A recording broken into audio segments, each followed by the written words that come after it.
December 22, 1944. 11:30 a.m. Bastogne, Belgium. Frosted breath lingered in the air as Lieutenant Colonel Harry Card observed 4 German officers advancing through the snow. Their white flags stark against the shattered landscape. They carried a message destined to resonate through history, an ultimatum demanding surrender, cloaked in the assured mockery of inevitable triumph.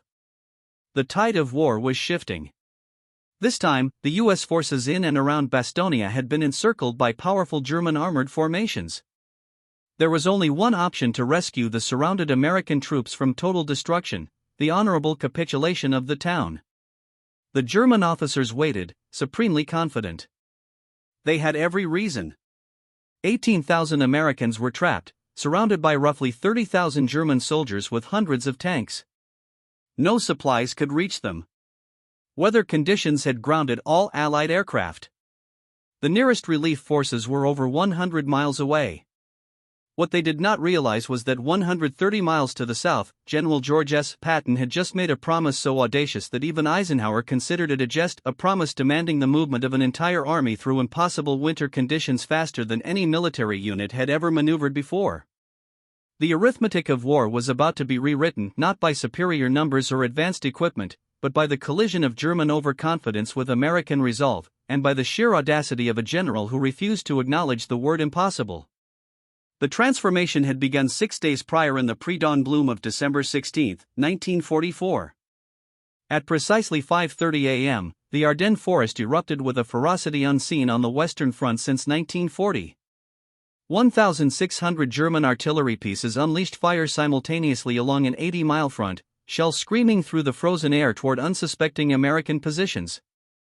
Among them was Private First Class Robert Leckie of the 99th Infantry Division, who later recorded in his diary, "The earth trembled beneath us.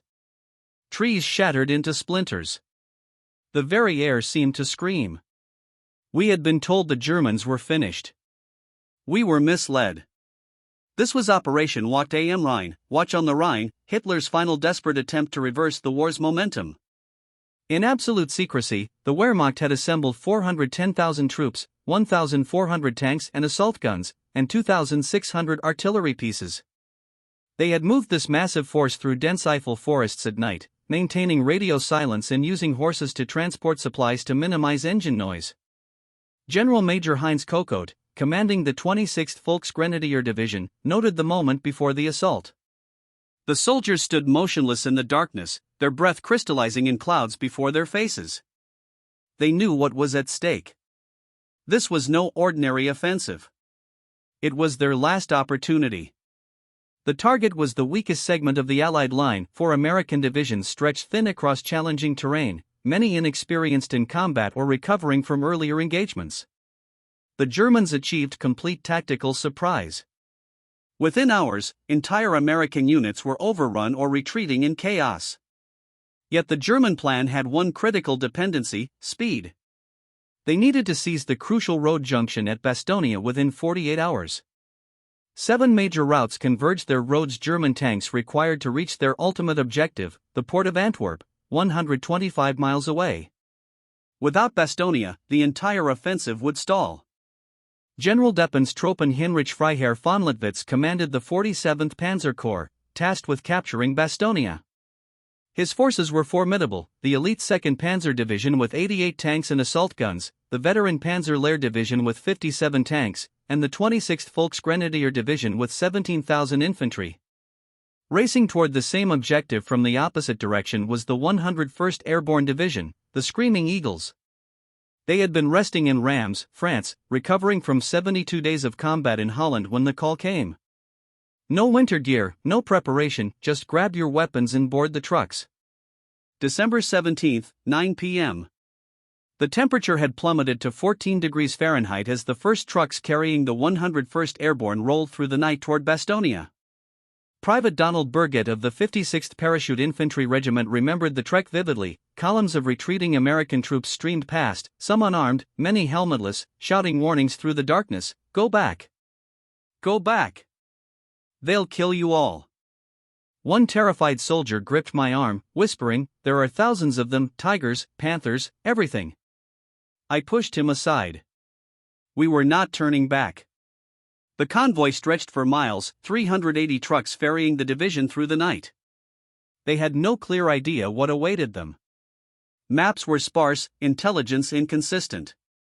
All they knew: reach Bastogne before the Germans. The 101st Airborne Division counted 85 officers and 11,035 enlisted men, totaling 11,840, including 4 infantry regiments, the 501st, 502nd, and 506th Parachute Infantry Regiments, plus the 327th Glider Infantry Regiment, along with 4 artillery battalions and various support units. Advance elements of the 501st PIR reached Bastogne at 11:30 p.m. on December 18, outpacing the main German force by mere hours. Team de Suber, a combat group from the 10th Armored Division under Major William D. Sudbury, had already set up a roadblock 3 miles north of Bastogne. At dawn on December 19, they engaged the German spearheads. Sergeant William McCloskey, a tank commander with Team Dory, described the first encounter. The fog was so dense visibility barely reached 50 yards.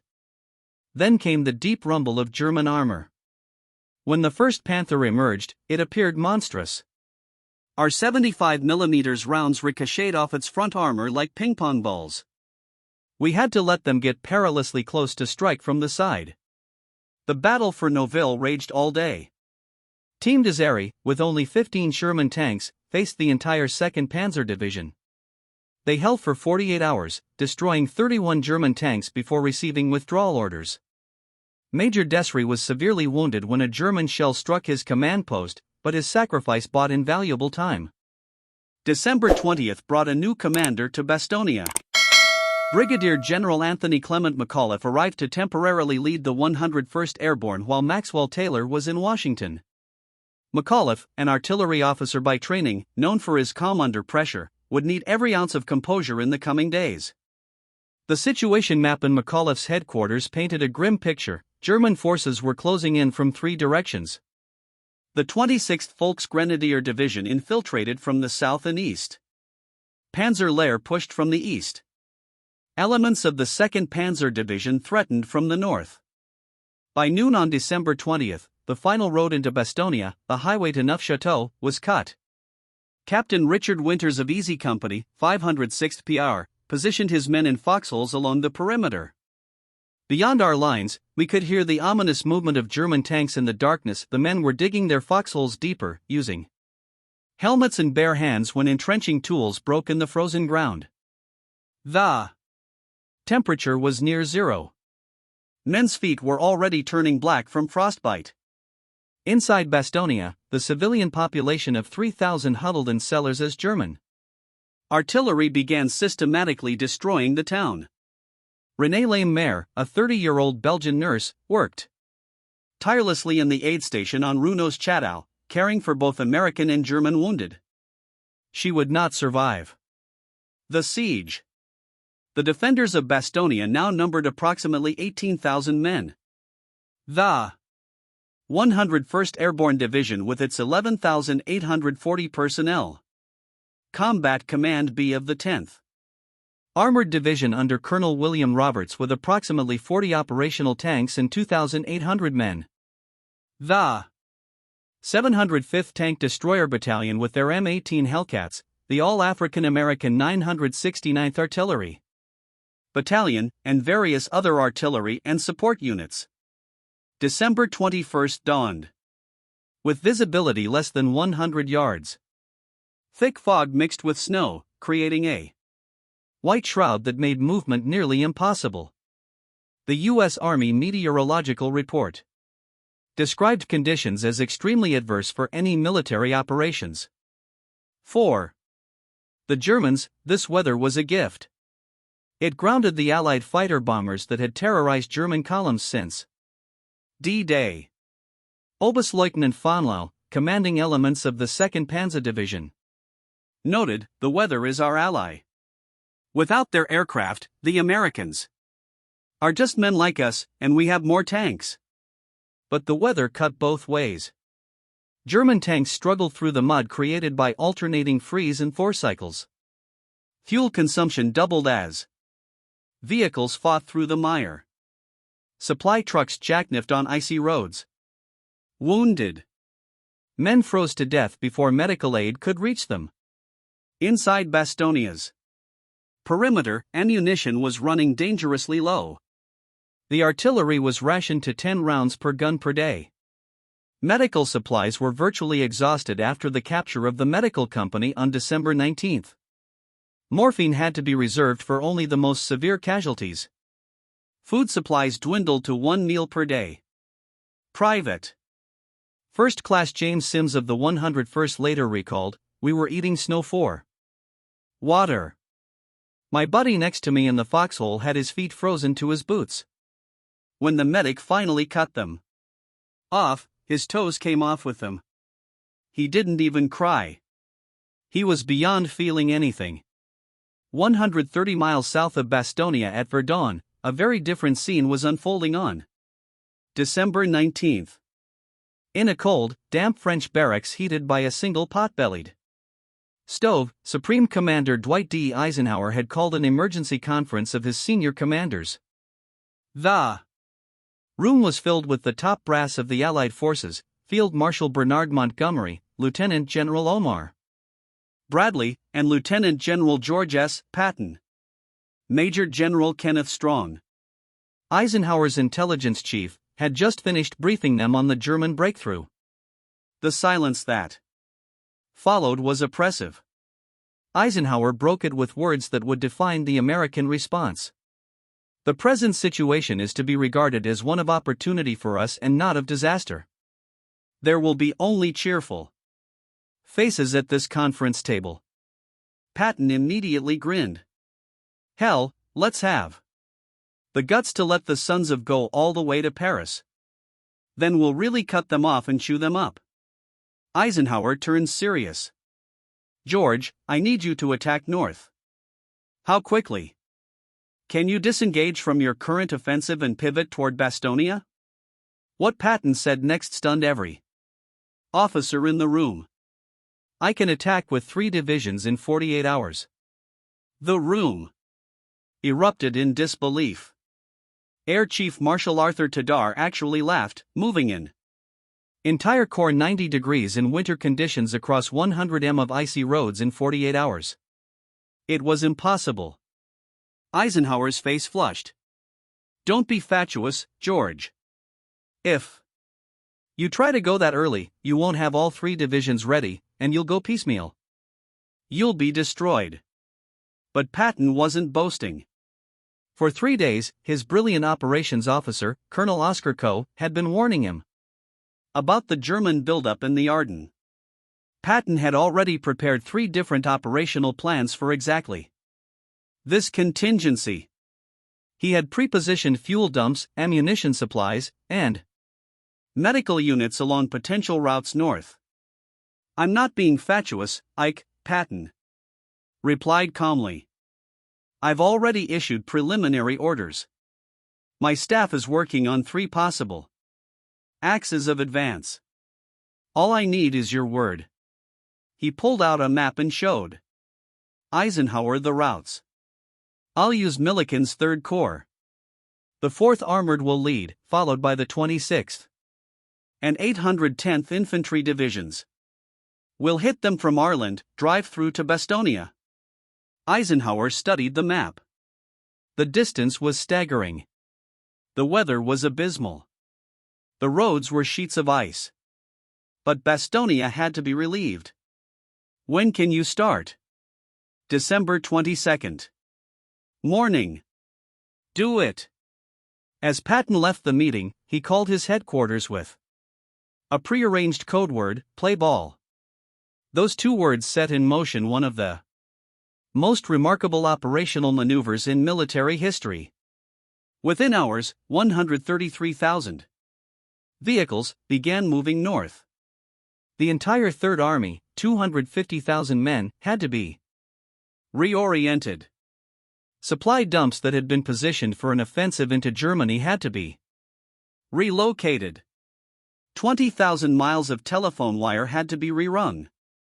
Artillery positions calculated for one direction had to be completely recalculated for another. Lieutenant Colonel Croton Abrams, commanding the 37th Tank Battalion of the 4th Armored Division, received his orders at 7:00 p.m. on December 19. His unit had to move 150 miles in 19 hours. Through a blizzard. We drove with blackout lights through the night, he later recalled. Tank commanders stood in their turrets, freezing, guiding drivers who couldn't see the road. Men fell asleep standing up and had to be physically shaken awake. The logistics were staggering. Each Sherman tank consumed 175 gallons of fuel for the journey. The division needed 50,000 gallons just to reach the start line. Fuel trucks drove continuously, many sliding off icy roads into ditches. When trucks broke down, fuel was transferred by hand using 5-gallon jerry cans. Master Sergeant Frank Carousel of the 4th Armored Maintenance Company worked for 72 straight hours. We changed track blocks on tanks while they were still moving into position. Men's hands froze to the metal. We had cases where skin came off when they pulled their hands away, but nobody stopped. We all knew those paratroopers in Bastogne were counting on us. Back in Bastogne, the situation had become critical. The perimeter had shrunk to less than 16 miles. German artillery had zeroed in on every strong point. The aid stations were overflowing with wounded. At 11:30 a.m. on December 22nd, 4 German officers approached the American lines under a white flag. They were met by soldiers of F Company, 327th Glider Infantry Regiment. The German party consisted of Major Vanner of the 47th Panzer Corps, Lieutenant Helmuth Henker of Panzer Operations Section, and 2 enlisted men from the 9001st Panzer Grenadier Regiment. Major Vanner carried a typed ultimatum on 2 sheets, one in English, one in German. The English version had been typed on an English typewriter with German diacritical marks added by hand. When brought to the command post, the message was immediately taken to General McAuliffe, who was catching a brief nap in the basement of the Belgian barracks serving as headquarters. When Lieutenant Colonel Ned Moore awakened him and said, "The Germans have sent some people forward to take our surrender," Cliff's immediate response was, "Nuts." His staff gathered around as he read the full German message aloud. It spoke of the hopeless position of the American forces, warning that German artillery is ready to annihilate the USA troops, and that only surrender could save them from total annihilation. Colonel Moore asked what the response should be. McAuliffe was genuinely puzzled. "Well, I don't know what to say." Lieutenant Colonel Harry Card spoke up. "What you said first would be hard to beat, General." Cliff laughed. "You mean nuts?" The room erupted in agreement. McAuliffe sat down and penned the response that would become legendary to the German commander. "Nuts." The American commander. When Colonel Joseph Harper delivered the response to the waiting German officers, they were confused. "Nuts? What does this mean?" Harper couldn't resist. "It means go to hell. And I'll tell you something else. If you attack again, we'll kill every goddamn German that tries to break into this city." Major Wagner stiffened. "We will kill many Americans. This is war." "On your way, Bud," Harper replied. "And good luck to you." General Asso von Manteuffel, commander of the 5th Panzer Army, later admitted he was surprised the ultimatum was even sent. Panzer Division sent a parlementaire to Bastogne without my authorization. The demand to surrender was refused, as was to be expected. The German reaction to Cliff's defiant response was swift and brutal. That evening, the Luftwaffe relaunched its first major bombing raid on Bastogne. For the defenders in their foxholes, it was a preview of hell. Corporal Walter Gordon of Easy Company described the bombing. "The ground shook like an earthquake. Trees burst into flames. Shrapnel whizzed through the air like angry hornets. We pressed ourselves into the frozen earth and prayed. The temperature plummeted to near 10 degrees Fahrenheit. In the foxholes along the perimeter, men took turns sleeping to prevent freezing to death. They learned to urinate in empty ration cans rather than leave their holes. Exposure for even a few minutes could mean death from sniper fire or frostbite. Food had become desperate. The official ration was 1 kr ration per day. About 2,800 calories when men needed 4,000 in the extreme cold. Soldiers learned to save the wax-coated cardboard from ration boxes. It burned long enough to heat a canteen of snow into drinkable water. Technical Sergeant Donald Malarkey found a creative solution. We discovered that the dead German horses, there were hundreds of them, were frozen solid, fresh meat. We'd hack off chunks with bayonets and cook them over fires made from broken ammunition boxes. It tasted terrible, but it kept us alive. December 24th brought both hope and horror to Bastogne. The weather had finally begun to clear, raising hopes for aerial resupply. But it also enabled the Luftwaffe to launch its most devastating raid. At 8:30 p.m. on Christmas Eve, German bombers appeared over Bastogne. One of their bombs scored a direct hit on the aid station where René Lame-Mer was working. The building collapsed, trapping dozens of wounded soldiers and medical personnel. Corporal Kenneth Moore was outside when the bomb hit. I heard the explosion and ran toward the building. Where the aid station had been was just a pile of rubble. We could hear voices underneath, men crying for help, calling for their mothers. We dug with our bare hands through the night, pulling out bodies. Miss La-Mer was dead. She had stayed with the wounded, who couldn't be moved. 30 American soldiers died in that one bombing along with the Belgian nurse who had become a symbol of hope for the wounded. Auguste Chui, a Congolese Belgian nurse, survived and continued treating wounded for 30 straight hours after the bombing. As Christmas Eve turned to Christmas Day, Patton's Third Army was struggling through blizzard conditions. The attack that had begun on December 22nd was behind schedule. The 4th Armored Division had advanced only 7 miles in 3 days. Patton, never one for traditional military solutions, had summoned his chaplain, Colonel James O'Neill, on December 22nd. Chaplain, I want you to publish a prayer for good weather. I'm tired of these soldiers having to fight mud and floods as well as Germans. See if you can't get God to work on our side. O'Neill was dubious. Sir, it's going to take a pretty thick rug for that kind of praying. I don't care if it takes a flying carpet, Patton replied. I want you to get up a prayer for good weather. The prayer was printed on 250,000 cards and distributed to every soldier in Third Army. Almighty and most merciful Father, we humbly beseech thee of thy great goodness to restrain these immoderate rains with which we have had to contend. Grant us fair weather for battle, whether by divine intervention or meteorological coincidence. December 23rd dawned crystal clear. For the first time in a week, the sun broke through the clouds. The weather break was miraculous. After 7 days of impenetrable fog and snow, visibility suddenly stretched to 10 miles. The temperature rose above freezing for the first time in a week. More importantly, the Allied air forces could finally fly.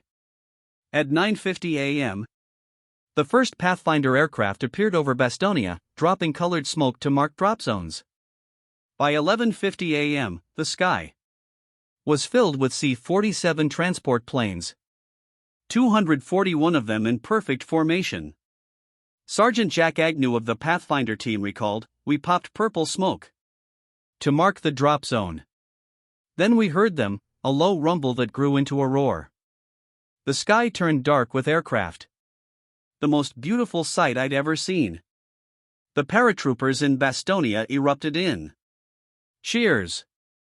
Men climbed out of foxholes, waving their helmets, many with tears streaming down their faces. For 7 days they had been alone. Now the sky was full of help. The first parachutes blossomed at 11:55 a.m. Supplies began raining down. Ammunition, medical supplies, food, blankets, and most critically, artillery shells. Of 1,446 bundles dropped, 95% were successfully recovered. Captain James Parker of the 101 SD's G4 Logistics Section coordinated the recovery. Men ran through artillery fire to grab those bundles. I saw a private get hit by shrapnel, get back up, and drag a bundle to cover with blood streaming down his face. But the Germans hadn't been idle.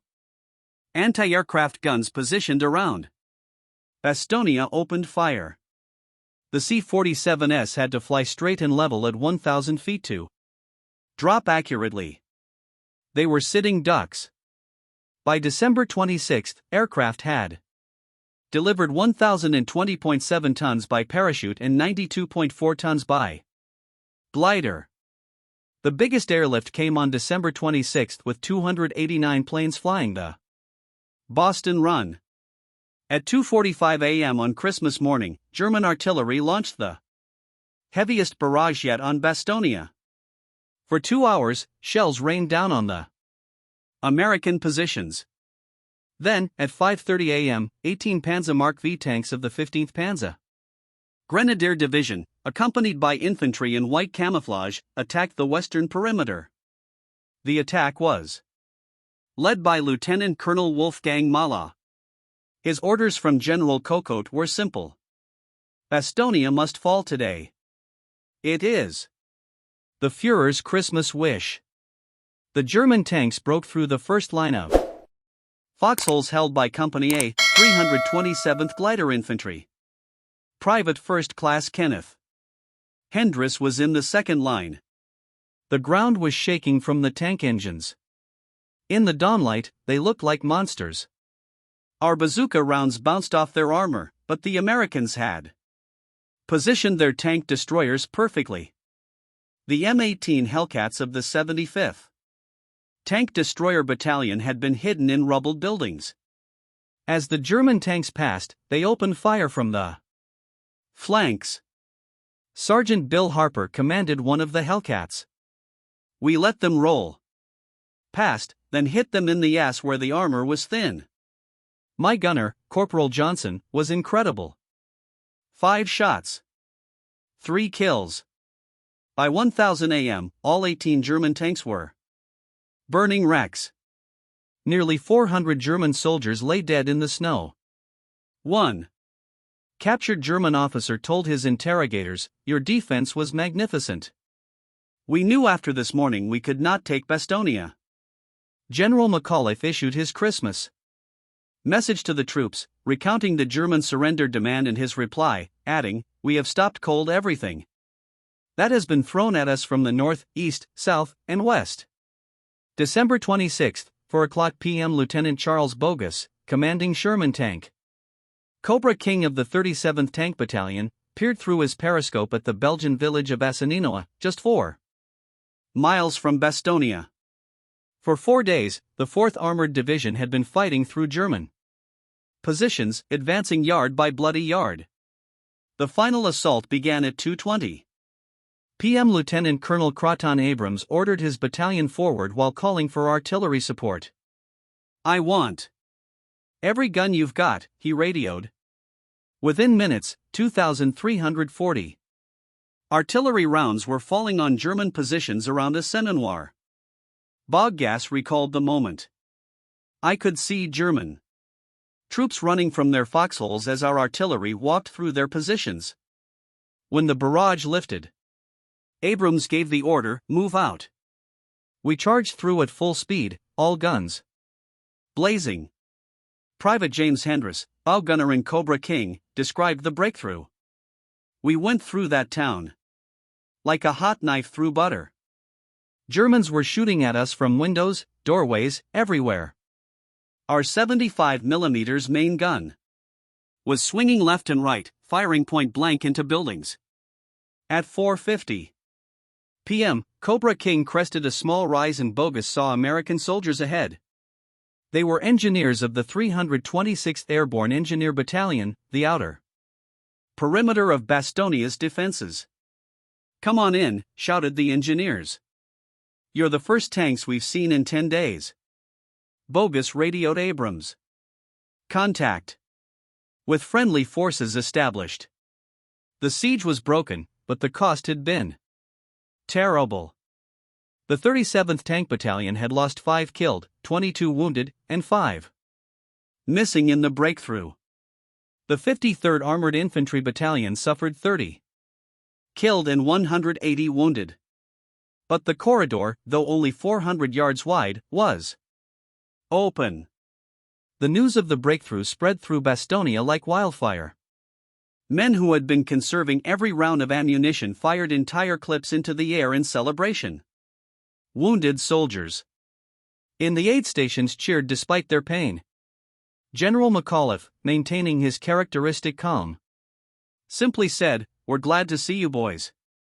But for the Germans, the psychological impact was devastating. General Major Kokode wrote in his diary, "The relief of Bastogne is a disaster. Not just tactically, but morally. Our soldiers no longer believe we can win. They have seen American determination, and it has broken their spirit." Abbas-like Kaufman of Panzer Division was more blunt. "We threw everything we had at Bastogne, our best troops, our last reserves of tanks and ammunition. And for what they held, and when we demanded their surrender, they laughed at us. Nuts." This single word did more damage to German morale than 1,000 bombs. The defenders had started with approximately 18,000 men. By December 26, the 101st Airborne Division's casualties from December 19 to January 6 would total 341 killed, 1,691 wounded, and 516 missing. Combat Command B of the 10th Armored Division suffered approximately 500 casualties. The 705th Tank Destroyer Battalion had destroyed 108 German armored vehicles while losing only 17 Hellcats. German losses around Bastogne were catastrophic. The 26th Volksgrenadier Division suffered over 60% casualties. Panzer lost 42 tanks. The 2nd Panzer Division, which had bypassed Bastogne to drive toward the Moose River, ran out of fuel just 4 miles from the river and was destroyed by the U.S. 2nd Armored Division. December 27 brought even clearer weather, and with it came the full might of Allied air power. From December 23 to 27, Allied aircraft flew over 34,000 sorties. The Luftwaffe, which had started the offensive with 2,000 aircraft, was reduced to fewer than 300 operational planes within a week. Flight Lieutenant Pierre Klustermann of the RAF flew a Tempest fighter bomber over the battlefield. It was what we called tank plinking. The Germans had no air cover.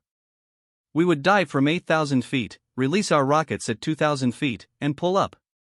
Below us, German vehicles burned for miles. The most devastating raid came on December 26 when 294 RAF Lancaster bombers attacked German positions around St. V, dropping 1,140 tons of bombs. Every road within 3 kilometers became impossible. Unteroffizier Hans Behrens of the 18th Volksgrenadier Division survived the raid. The earth erupted. Buildings disintegrated. Men simply vanished, vaporized. When it ended, I climbed from my shelter to find a moonscape. General McAuliffe specifically credited 19th Tactical Air Command. "If it had not been for your splendid cooperation, we should never have been able to hold out." Throughout the siege, something remarkable had been happening within the German forces. A psychological transformation that Allied intelligence wouldn't fully understand until after. The war. German soldiers had entered the offensive filled with propaganda about weak, spoiled Americans who would run at the first sign of serious combat. But what they encountered at Bastogne shattered these illusions. Gerrit Wilhelm Hoffmann of the 26th Volks Grenadier wrote to his wife on December 24. The letter was found on his body. The Americans are not what we were told. They fight like devils.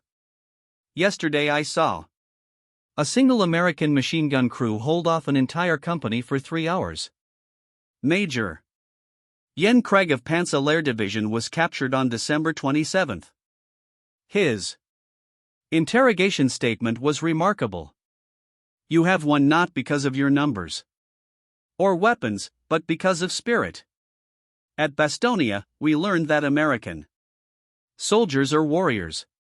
While the defense of Bastogne captured headlines, Patton's relief operation represented something even more remarkable, a revolution in operational warfare. The numbers remain staggering. In 72 hours, Patton's Third Army had moved 250,000 men across 100-plus miles of icy roads, repositioned 133,000 vehicles without a single major traffic jam, laid 20,000 m of telephone wire, established 70 new ammunition supply points, created 40 fuel dumps with 500,000 gallons of gasoline, set up 20 field hospitals, delivered 4,000 tons of ammunition, distributed 62,000 maps. Colonel Oscar Coe, Patton's G2 intelligence officer, later wrote, "What Patton achieved in those 3 days should have been impossible. We calculated it would take a minimum of 6 days just to plan such a movement." The secret was preparation. Unknown to most, Patton had been wargaming this exact scenario for 2 weeks. When other generals dismissed the possibility of a German offensive, Patton had ordered his staff to prepare detailed contingency plans. The medical achievements during the siege deserve special recognition. Despite the capture of most medical supplies and personnel, on December 19, doctors and medics saved lives at remarkable rates. Major René Bowman, chief surgeon of the 101st Airborne, performed 167 operations in 10 days, many without proper anesthetic. We operated by candle light when the generators failed. We used cognac from Belgian homes when the morphine ran out. Technical Sergeant Eugene Rowe of Easy Company treated over 200 wounded men during the siege, often crawling through artillery bombardments to reach casualties. He never carried a weapon, only medical supplies. The successful defense of Bastogne and Patton's relief operation had consequences far beyond the tactical victory. Hitler's grand offensive meant to split the Allied armies and recapture Antwerp had been stopped cold. Field Marshal Gerd von Rundstedt, overall German commander in the West, admitted in his post-war interrogation, Bastogne was the graveyard of the Ardennes offensive. We needed that road junction by December 18. When the Americans held for a week, then were reinforced. We knew the offensive had failed.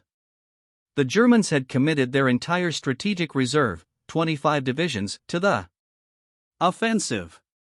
In 6 weeks of fighting, they suffered between 81,000 and 98,000 casualties, lost over 600 tanks and assault guns, and 1,000 aircraft. These were losses Germany could never replace. American casualties were also severe, approximately 75,000 killed, wounded, or missing with 19,000 killed. But America could replace these losses. By January 1945, fresh divisions were arriving from the United States at the rate of 1 per week. More importantly, the offensive had exhausted Germany's last reserves. When the Soviets launched their winter offensive on January 12, 1945, Germany had no strategic reserves to shift east. The path to Berlin was open. The Battle of Bastogne created legends that endure to this day. McAuliffe's nuts. Reply entered American military folklore as the epitome of defiance. Patton's Relief March became a textbook example studied in military mice worldwide. In December 1984, veterans from both sides returned to Bastogne for the 40th anniversary. Former enemies met as friends. General McAuliffe, then 87, gave the keynote speech. "We fought here not for conquest but for freedom. We fought not from hatred but from duty. And when it was over we helped rebuild what war had destroyed." Former Hauptmann Hans Detmer of the 26th Volksgrenadier Division, who returned for the anniversary, said, "I came here as a conqueror in 1944. I return as a friend. The Americans we fought showed us what democracy really means. Not weakness, but strength." Today, the Martyrs Memorial stands on a hill overlooking Bastogne, a star-shaped monument honoring the 76,890 American soldiers killed in the Battle of the Bulge. Every December 16 at 5:30 a.m., the exact moment the German offensive began, bells ring throughout Bastogne. In the town square stands Sherman tank Barracuda from the 11th Armored Division. Children play on it, climbing over the same armor that liberated their grandparents. Vincent Sparanza, the paratrooper who brought beer to wounded soldiers, returned many times to Bastogne before his death. The town brewery created Airborne beer in his honor.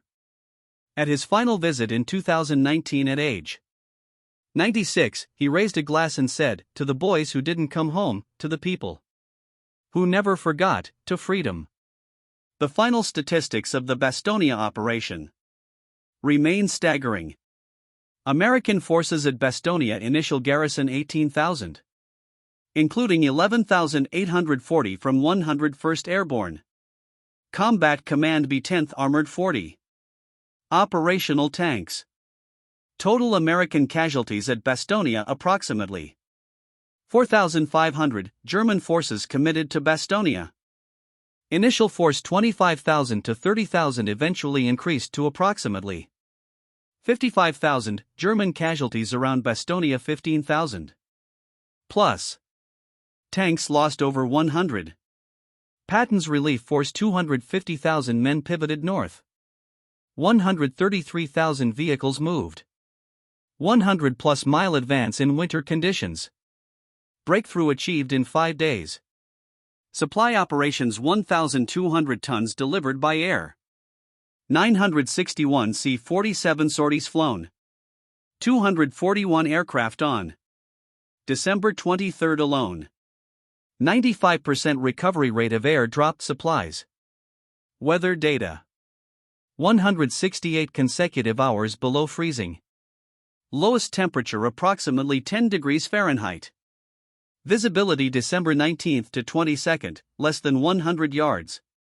Clear weather began December 23. Winston Churchill, addressing Parliament in January 1945, declared, "This is undoubtedly the greatest American battle of the war and will, I believe, be regarded as an ever-famous American victory."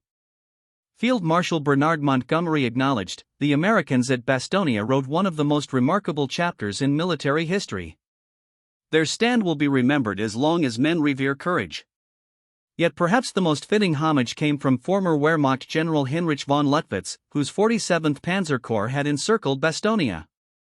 In 1954, during a visit to the memorial, he saluted and said, "They were extraordinary adversaries who became enduring friends. They fought not for conquest, but for principle. That is why they merited victory." The German troops who had derided the Americans trapped at Bastogne learned a profound lesson in those frigid December days of 1944. They discovered that free men fighting for one another are stronger than any army fighting for domination. They realized that resolve outweighs sheer numbers. They saw that when democracy is threatened, it responds with a force that tyranny can never overcome. The relief of Bastogne remains proof that freedom, when genuinely imperiled, will always find its defenders. In December 1944, those defenders bore the Screaming Eagle of the 101st Airborne and the Triangle of Patton's Third Army. They were teenagers from Iowa farms and New York tenements, from Texas ranches and California factories. They were America. On a quiet rise outside Bastogne stands a foxhole preserved exactly as it was in December 1944. A plaque beside it carries a simple inscription, words spoken by a young paratrooper whose name is lost to history but whose spirit endures forever: "They've got us surrounded. The poor devils." That remarkable defiance, that refusal to accept defeat even when it seemed inevitable, that was the essence of Bastogne. It was the spirit that held the line against tyranny. It was the spirit that brought Patton's tanks thundering through the snow. And when the decisive moment arrived, when freedom itself teetered on the edge, they responded with a word that will echo through the ages: nuts. The German ridicule perished in the snow around Bastogne, buried beneath the roar of Patton's advancing tanks and the indomitable spirit of paratroopers who simply would not surrender. In its place arose respect, then admiration, and eventually friendship. The fortress of democracy had endured. The arsenal of liberty had prevailed, and through that victory, the future of the free world was secured.